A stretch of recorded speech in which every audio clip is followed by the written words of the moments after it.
Great to be out again with God's people this morning and to listen to what our God has to say to us through His Word together. If you want to turn to Deuteronomy 11, that's where we're going to start the lesson this morning. Deuteronomy chapter 11. And here where we are in Deuteronomy is Moses is in the middle of his last speech or speeches to the people of Israel. Moses is just sort of reminding them of who God is and what He's done for them, and encouraging the people over and over again to stay faithful to God as they cross into the promised land. And that brings us here to Deuteronomy 11. And in Deuteronomy 11, as Moses is encouraging the people to love God, he gives them two examples of the great signs they have seen God do. One of them is positive and one of them is negative, but both of them are an example of the power and works of their God that they have seen. So if you want to pick up in Deuteronomy 11 with us, we're just going to read the first 7 verses together. You shall therefore love the Lord your God and keep His charge, His statutes, His rules, and His commandments always. And consider today, since I am not speaking to your children who have not known or seen it, consider the discipline of the Lord your God, His greatness, His mighty hand and His outstretched arm, His signs and deeds that He did in Egypt to Pharaoh, the king of Egypt, and to all his land, what He did to the army of Egypt, to their horses and to their chariots, how He made the water of the Red Sea to flow over them as they pursued you, and how the Lord has destroyed them to this day, and what He did to you in the wilderness until you came to this place, and what He did to Dathan and Abiram, the sons of Eliab, son of Reuben, and how the earth opened its mouth and swallowed them up with their households, their tents, and every living thing that followed them in the midst of all Israel. For your eyes have seen all the great work of the Lord that He did. So here in these verses, we see Moses give a positive and a negative example from Israel's history to represent the power and the works, the discipline of God, as Moses puts it. And the positive, right, that's the exact example we would expect. It's the Exodus, it's the crossing of the Red Sea. It's God punishing the oppressors, the Egyptian oppressors, and freeing His people. That's sort of the one that we come back to most often in the Bible, the picture of the Exodus. That's exactly what we'd expect. But the other one is what God did to Dathan and Abiram. And when I was reading this, I read this, I guess probably last week, or maybe it was Monday when I was getting ready for this. And I read that line, what God did to Dathan and Abiram, and I didn't continue on. And I was like, all right, who's Dathan and Abiram again? It took me a second to sort of remember who. It's not a story we talk about as much. It's not one of our VBS themes, probably ever going to be. I don't know a lot of kids' songs about it. It doesn't make most of our favorite passages list, but it is an important story. And it's an important story here, if for no other reason than Moses points to it as an example of the works that God did before the people of Israel, to remind them of who He is. So, since Moses draws our attention to this story and says, hey, you need to remember this is important, that's what we're going to do this morning. If you want to turn to number 16, we're going to look at the story of Korah and Dathan and Abiram this morning, and we're going to see exactly why their story is so important to remember, what this warning is, and how it's kind of the opposite of the Exodus in the way that Moses brings it up. He kind of puts these these two examples before us, the Exodus on one side, and what happened to Korah and Dathan and Abiram on the other side. So we're going to look at that this morning if you want to turn to Numbers 16. If you don't know exactly what's happened in the book of Numbers up to this point, I'll just give you a brief sort of summary. It's not a good time for the people of Israel. Where we are up to this point is that we have spent a long time getting just to the cusp of the promised land. We're not even really there yet by the time you get to Numbers 16, but we left Mount Sinai in chapter 10. And ever since then, everything's been bad. There's been rebellion, there's been complaining, there's been all sorts of disrespect to God. And so they travel through the wilderness and they get to the cusp of the promised land in chapter 13, which is when we have the story about the 12 spies. The people yet again show their lack of trust, lack of faith in God. And because of that, they're punished. They're sent right back out into the wilderness. And then the next full story we see is this story right here. So this is, you could say, morale is at an all-time low in the camp of Israel. This is not a good time to be an Israelite, and that's exactly where we are when we get to this story. So if you're in number 16 with me, we're just going to read the first 3 verses to start. Now Korah, the son of Izhar, the son of Kohath, the son of Levi, and Dathan and Abiram, the sons of Eliab, and On the son of Peleth, sons of Reuben, took men. And they rose up before Moses with a number of the people of Israel, 250 chiefs of the congregation, chosen from the assembly, well-known men. And they assembled themselves together against Moses and against Aaron, and said to them, "You have gone too far. For all in the congregation are holy, every one of them, and the Lord is among them. Why then do you exalt yourselves above the assembly of the Lord?" So the leaders here of this rebellion are Korah and Dathan and Abiram. And if you're at some point in this lesson looking for me to answer why Moses in Deuteronomy 11 says Dathan and Abiram and doesn't say Korah, I'm not going to answer that. I have no idea why Moses only brings up Dathan and Abiram when he talks in Deuteronomy 11. But the leaders of this rebellion are Korah and Dathan and Abiram, and they gather 250 men. But it's not just any set of 250 guys. This isn't just the ragtag bunch that they just happen to walk by in the streets. These are the leaders and chiefs and well-respected men of the people. These are the best that Israel has to offer, quote unquote.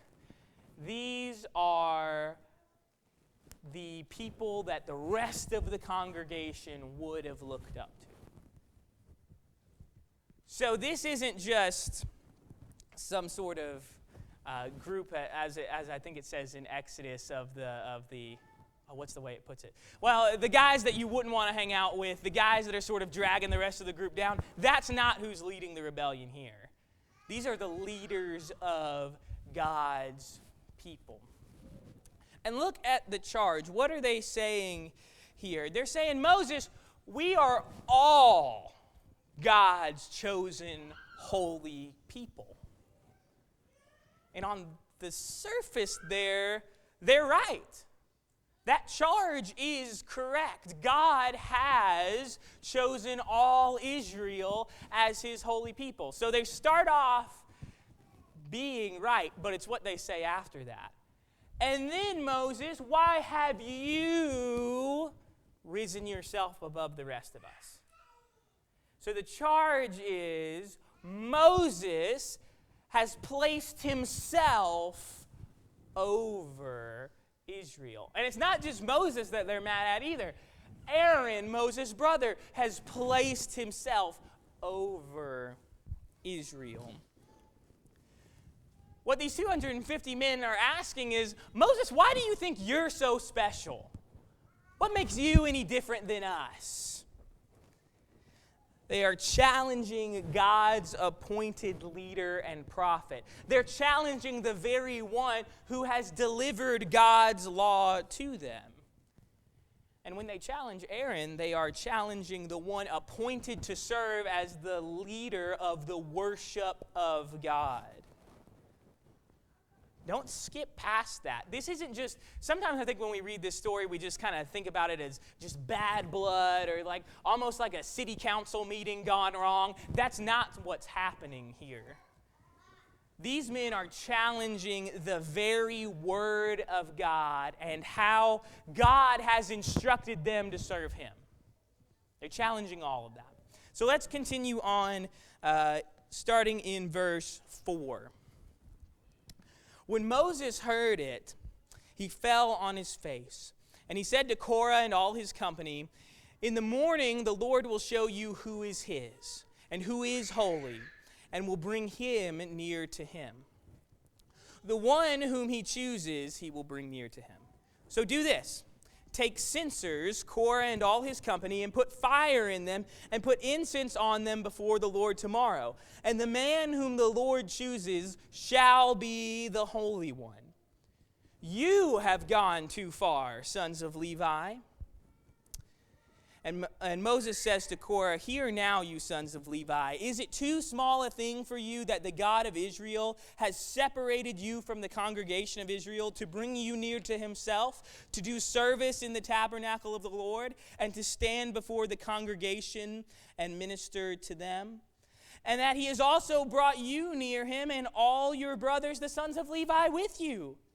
And you would seek the priesthood also?"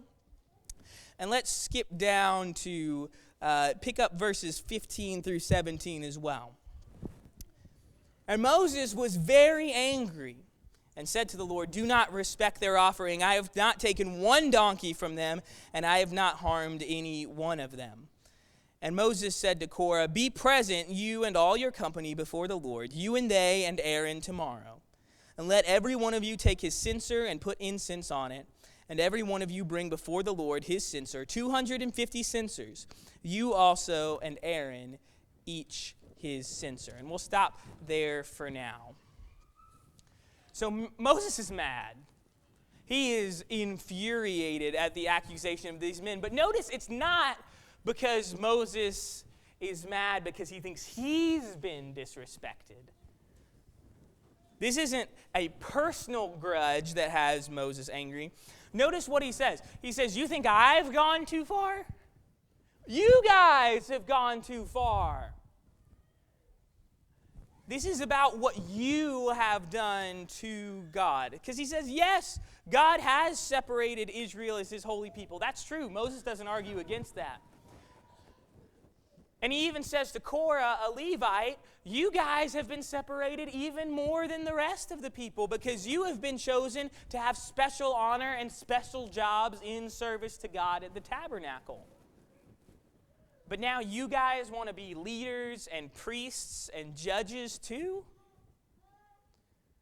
Moses is getting after these men for being ungrateful for the position that God has put him in, for rejecting the blessings that God has already given them, rejecting the special relationship that they already have with God. These 250 men are saying, "This is what being God's special people looks like? I'm not interested. That's not good enough." And Moses just seems almost taken aback. He's so mad here. He's like, "You want to take more from God?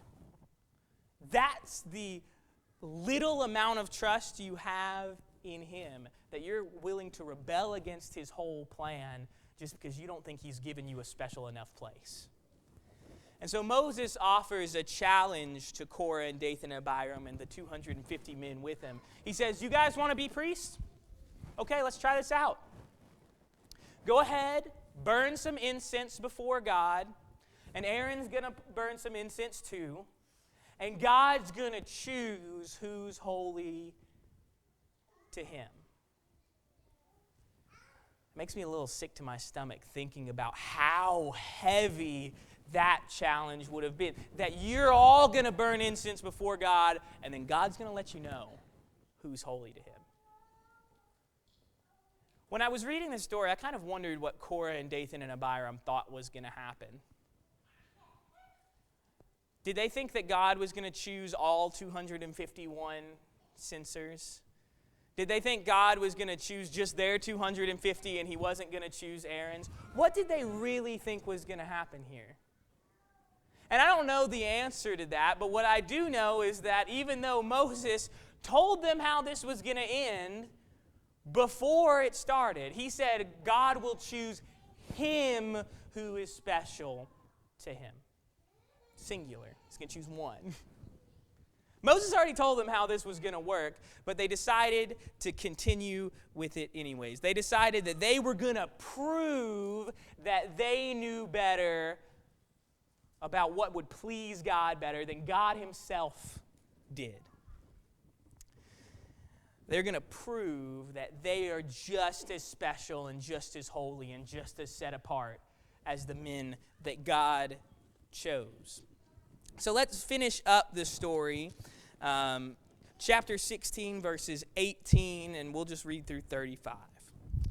So every man took his censer and put fire in them and laid incense on them and stood at the entrance of the tent of the meeting with Moses and Aaron.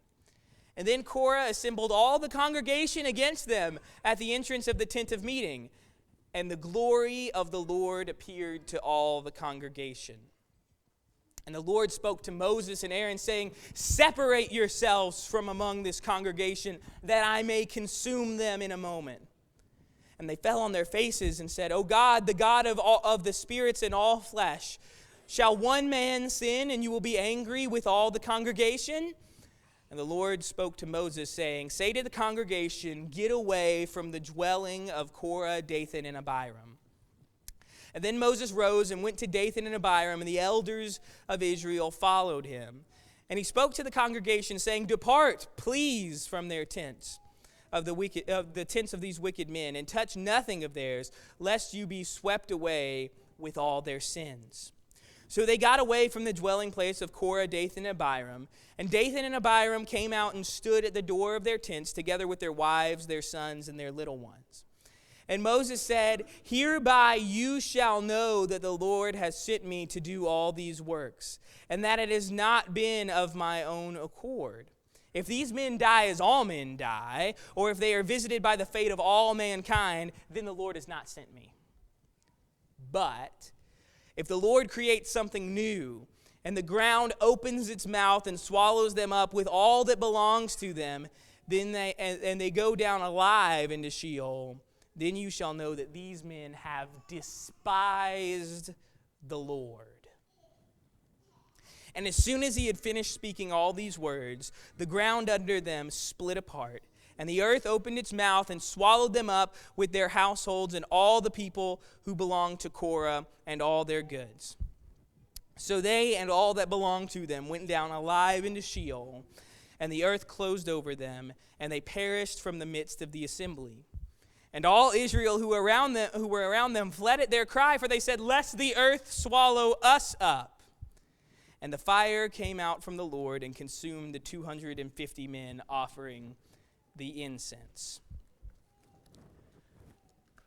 So it's kind of like what we talked about last week, a few weeks ago, whenever we talked about the story of Deborah from Judges, that this all sort of looks like it's building up to this big climactic scene, this showdown at high noon between Aaron and all these 250 men burning their incense.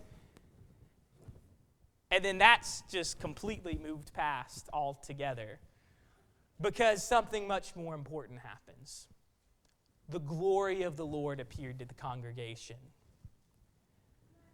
And you would think, when we talk about the glory of the Lord appearing, that sounds like a super nice and comforting thing. And it is, if you're on God's side. That was not super comforting to those 250 men in Korah and Dathan and Abiram. And God shows up to the scene. He obviously chooses Moses and Aaron because he chooses just to speak to Moses and Aaron. So he chooses his leader and his priest, just like he had well before this day. But then the question is, are the people of Israel really his people? Because Moses says these men, these 250 men, Korah, Dathan, and Abiram, they have despised God. That is a big charge. They have hated God. They have rebelled against God. And they have perverted the congregation. They have taken evil and unholiness into God's holy people. And so God looks at Moses and Aaron and he says, I'll start over with you guys. If you come away from this congregation, I'll destroy the entire congregation and I'll start over with you guys.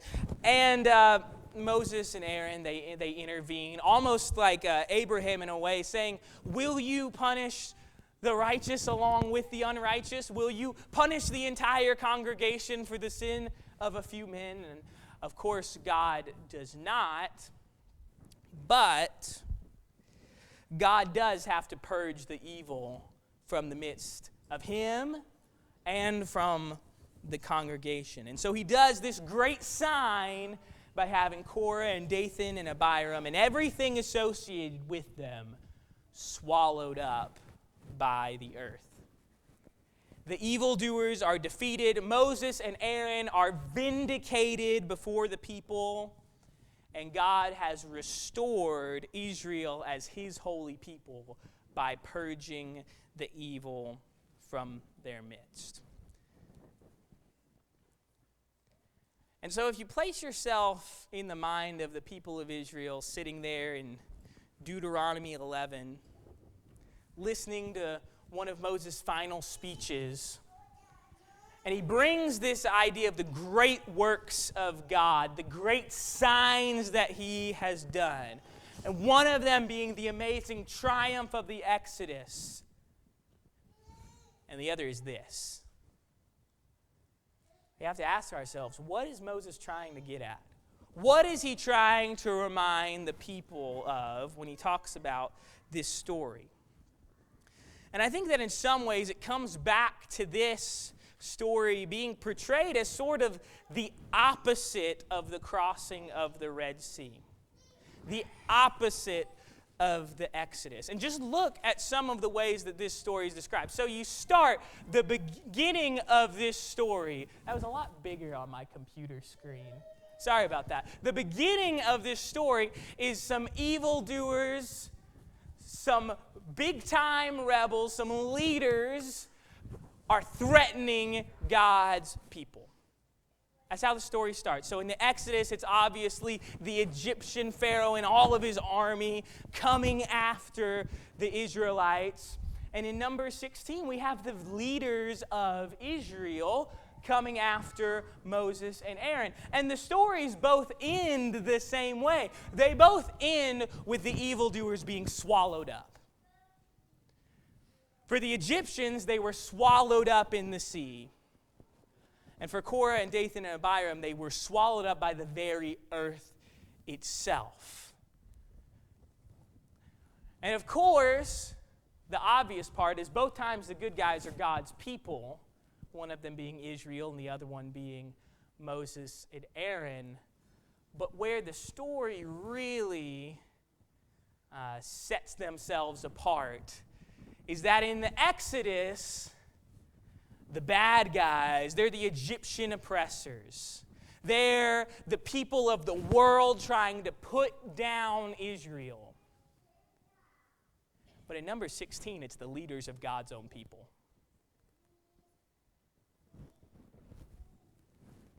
The stories play themselves out the same way. God's people are vindicated. God's people are honored.